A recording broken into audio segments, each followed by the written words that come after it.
Bom, vamos colocar as possibilidades mais prováveis de diagnóstico desse traçado eletrocardiográfico gerado por um sistema de análise de Holter, tá?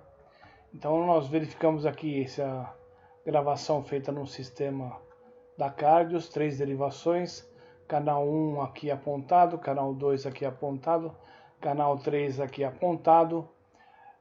A gente observa que é um ritmo gerado pela onda P, tem um intervalo PR muito próximo do seu limite de normalidade,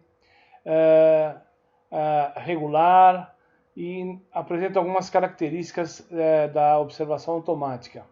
O que é chamado de azul são os batimentos determinados como sendo batimentos normais do paciente.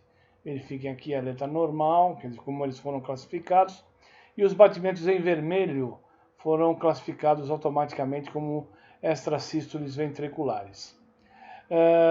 Então, pelo sistema, nós temos um período de normal ventricular, normal ventricular, normal ventricular, ventricular, aqui um par de extrasístoles ventriculares, como foi analisado automaticamente. Volta ao ritmo sinusal com a condição intraventricular padrão normal do paciente. De novo apresenta essa morfologia vermelha definida como extrasístoles ventriculares. Então nós vamos fazer a análise das possibilidades mais frequentes que vão determinar o caminho da análise e o que a gente vai ter que afastar, o que nós vamos ter que diferenciar, né? Quais os diagnósticos que a gente tem que pensar para fazer uma edição correta, tá? Então, passamos à primeira possibilidade. Efetivamente que o sistema acertou a análise e que isso são extrasístoles ventriculares, tá? Então nós temos uma extrasístole ventricular isolada e um episódio de pareamento de extrasístole ventricular. Aqui então vamos dar os subsídios dessa possibilidade. Estamos analisando isso aqui como sendo um batimento ou um complexo QRS largo em relação ao ciclo normal e, portanto, ele tem que preencher critérios da extrasístole ventricular. Chama atenção nesse traçado que, por definição, uma das primeiras características da extrasístole ventricular é que ela seja prematura em relação ao ciclo normal e que não seja precedida por uma onda P na sua prematuridade, né? Então nós verificamos aqui as ondas P repetidas em regularidade, tá? Vejam só, é regular. E esses complexos aberrantes têm que ser prematuros em relação a esse ciclo. Há a dissociação entre ele e as ondas P do traçado, tá? Então essa é a primeira coisa que nós vamos ter que diferenciar, porque se a gente levar em consideração que isso aqui é extrasístole ventricular efetiva, ela tem que ser prematura em relação ao ciclo. E isso não está eminentemente claro aqui, pois os ciclos em azul, vamos pegar essa parte do traçado aqui para frente, esses ciclos em azul do PQRS, tem em média cerca de 600 milissegundos de distância de um para o outro. E o complexo ventricular aberrante, prematuro, que seria, ele tem 620, né? Veja que se repete aqui. Esse período pós-extrasistólico, se for extrasístole ventricular, tem um intervalo menor do que antes da extrasístole, né? Vamos colocar em nomenclatura, esse é o período de acoplamento dele, é maior do que a pausa compensatória.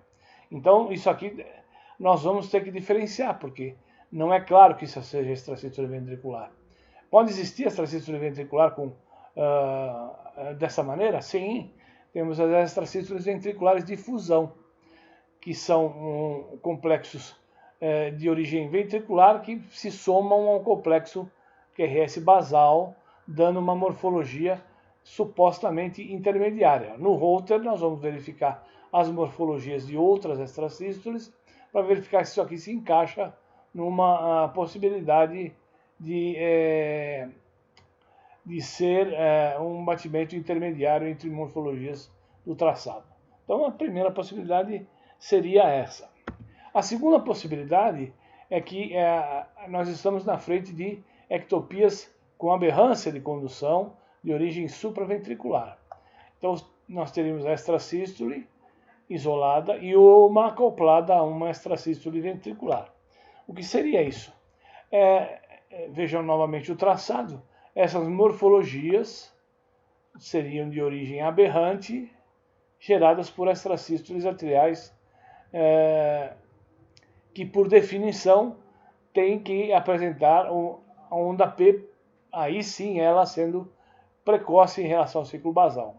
Mas isso é uma coisa que também há necessidade de a gente verificar durante o exame, porque o PP parece regular, a gente afasta teoricamente a possibilidade disso ser uma extrasístole atrial, seria o P prematuro, e aí a aberrância de condução. Essa morfologia no Holter da Cardius é uma morfologia de bloqueio de ramo direito, o que facilita essa identificação de aberrância de condução. Então nós teremos isoladas e uma isolada que é seguida por uma extrasístole ventricular. Essa seria a segunda possibilidade. Vamos à terceira possibilidade, que esse traçado seja um bloqueio de ramo intermitente e, portanto, você vai ter extrasístoles ventriculares que são isoladas, né, isolada no traçado, e tudo aquilo que está em vermelho vai ser chamado de bloqueio de ramo intermitente, no caso, porque ele intercala com o QRS padrão normal. Então verifiquem aqui que essa possibilidade, o PP é regular, né? E portanto essa morfologia do QRS ela intercala com os batimentos normais, não apresenta prematuridade ou não, ou um pouco mais do que o valor convencional, e aqui isso aqui seria um bloqueio de ramo intermitente. No Holter vai ficar fácil da gente identificar isso, ou pelo menos um pouco mais fácil do que essa observação isolada, porque provavelmente o bloqueio de ramo ele vai aparecer como uma frequência cardíaca, e a partir dessa frequência cardíaca ele vai se tornar o ritmo basal, né? Então seria como se essa morfologia se sustentasse seguidamente em frequências cardíacas mais altas do que essa aqui, por exemplo, né? E nós estamos em torno aproximadamente dos 90, 95, 100 batimentos por minuto, tá? Então essa é a característica dessa terceira possibilidade. A quarta possibilidade seria uma possibilidade de termos aí uma via anômala intermitente, e portanto os complexos são via anômala, e uma extrasístole ventricular isolada sozinha. E o que seria isso, então? Essa morfologia aqui, na realidade, ela seria um alargamento do QRS, né? E teria que ser acompanhado, na maioria das vezes, com um encurtamento do intervalo PR, definindo a pré-excitação. Mas como o Holter são 3 canais, e ele não é um gold standard para a gente avaliar vias anômalas, né? Nessas 3 derivações a gente não conseguiria definir esse intervalo PR curto, né?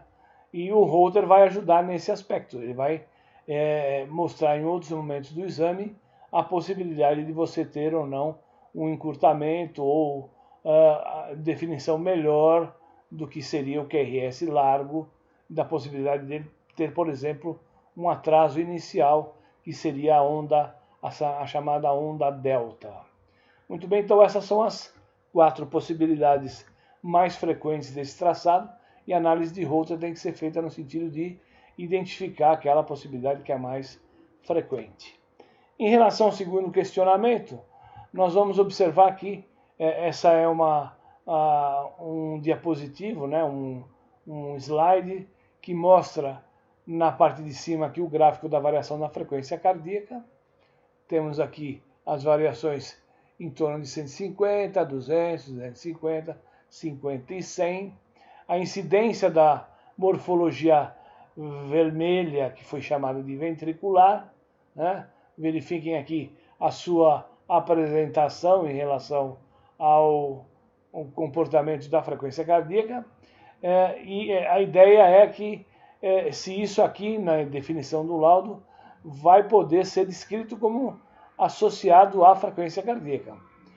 Se nós observarmos com detalhe, né, nós identificamos que essa morfologia vermelha, ela aparece com mais frequência quando há elevação na frequência cardíaca, né? Verifiquem isso aqui, esses dados que são importantes, né? Principalmente nesse trecho aqui, por volta das 7 horas da manhã para frente, que à medida que sobe a frequência cardíaca, há um aumento da incidência das extrasístoles ventriculares, ela cai, as extrasístoles, ela aumenta, a frequência aumenta, as extrasístoles ventriculares supostamente definidas, aumenta de novo, há um outro aumento dessa incidência, dessa morfologia em vermelho, tá? Então, essa seria a descrição que deveria ser feita no laudo, quer dizer, a morfologia ou o achado que a gente fizer tem associação com a elevação da frequência cardíaca, por exemplo, se você for analisar que de 23 às 7 horas ela quase desaparece, são os momentos do exame com a frequência cardíaca menor do exame e que identifica isso como uma maneira adequada de descrição no seu laudo, tá? Então, esses achados são os achados mais que iniciam a discussão e a gente vai poder abordar a análise específica do traçado e do exame como um todo no próximo item, tá? Ok, obrigado. Essa é a identificação da primeira pergunta dos traçados.